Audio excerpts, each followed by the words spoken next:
Hello, welcome to English with Tiro. ඔන්න මම අද ආවේ ඔයාලට ප්‍රායෝගිකව ඉංග්‍රීසි කතා කරද්දී අවශ්‍යම වෙන phrases ටිකක් ගැන කියලා දෙන්න. හරි, අපි වැඩි කතා බහක් නැතුව යමු ඒ මොනවාද කියලා බලන්න. ෆස්ට් එක තමයි අපි සිංහලෙන් මෙහෙම කියනවානේ. දෙවියන්ගේ නාමයෙන් මං එහෙම කරේ නෑ. දෙවියන්ගේ නාමයෙන් අපි අහිංසකයි. මෙන්න මේ වගේ දෙවියන්ගේ නාමයෙන් කියලා අපි ඉංග්‍රීසි වලින් කියන්නේ කොහොමද? මෙන්න මෙහෙමයි. For God's sake. මොකද්ද? For God's sake. For God's sake we are innocent. දෙවියන්ගේ නාමයෙන් අපි අහිංසකයි. ඒ වගේම ඊළඟට අපි මෙන්න මෙහෙම කියනවා. දැන් සාමාන්‍යයෙන් ගෑල් ළමෙක් පිරිමි ළමෙක්ගේ රිලේෂන්ෂිප් එකක් තියෙද්දි මෙහෙම කියනවානේ. මට යාව අහම්බෙන් හම්බුනේ. මට යාව අහම්බෙන් හම්බුනේ. අහම්බෙන් කියලා කොහොමද අපි කියන්නේ? මෙන්න මෙහෙමයි. By chance. මොකද්ද? By chance. I met him by chance. මට ඔහුව අහම්බෙන් මුණ ගැහුනේ. ඒ වගේම අපි ඉස්කෝලේ යන කාලේ අපේ ටීචර්ලා මෙන්න මෙහෙම කිව්වා. ඔයාලා හෙට එද්දී මේක කටපාඩමින් පාඩම් කරගෙන එන්න ඕනේ. කටපාඩමින් කියලා කොහොමද අපි ඉංග්‍රීසි වලින් කියන්නේ? මෙන්න මෙහෙමයි. By heart. මොකද්ද? By heart. You should learn these words by heart. ඔයාලා මේ වචන ටික කටපාඩමින් පාඩම් කළ යුතුයි. ඔයාලා මේ වචන ටික කටපාඩමින් පාඩම් කරන්න ඕනේ. හරි. ඒ වගේම ඔයාලට මෙන්න මෙහෙම ඇහිලා ඇති. සාමාන්‍යයෙන් කතා කරද්දී අපේ වැඩිහිටියෝ කියනවානේ මම පොඩි කාලේ ඉඳලා ජීවත් වුණේ ගමක. එහෙම නැත්නම් මම පොඩි කාලේ ඉඳලා හරිම දුක් විඳලා හැදුනේ. මෙන්න මේ වගේ මම පොඩි කාලේ ඉඳලා කියලා අපි ඉංග්‍රීසි වලින් කියන්නේ since my childhood. මොකද්ද? Since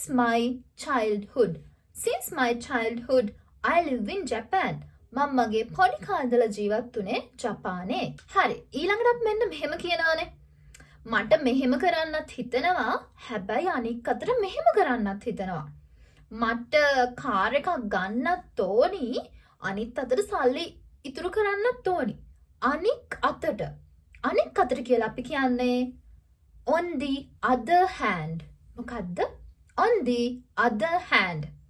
I want to buy a car. මට කාර් එකක් ගන්න ඕනේ. On the other hand, I should save money. අනික අතට මම සල්ලි ඉතුරු කරන්නත් ඕනේ. හරි. ඒ වගේම අපි වෙලාවකට මෙන්න මෙහෙම කියනවා. වැඩි කල් යන්න කලින් මම එහෙ යනවා. වැඩි කල් යන්න කලින් කියලා අපි ඉංග්‍රීසි වලින් කියන්නේ before long. මොකද්ද? Before long.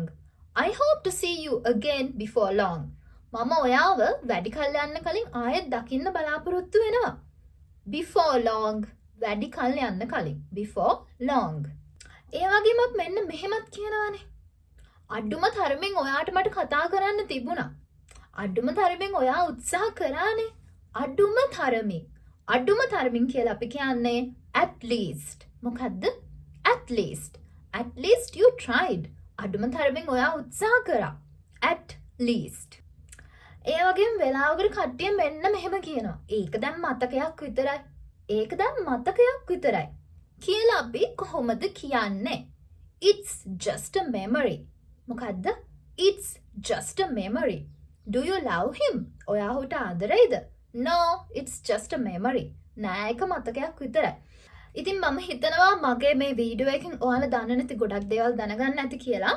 මම ඉස්සරහටත් මේ වගේ තව ගොඩක් වීඩියෝස් දාන්න බලාපොරොත්තු වෙනවා. ඔයාලා මේ වීඩියෝ එකට කැමති නම් මගේ වීඩියෝ එක ලයික් කරලා subscribe කරගෙන යන්න. Thank you.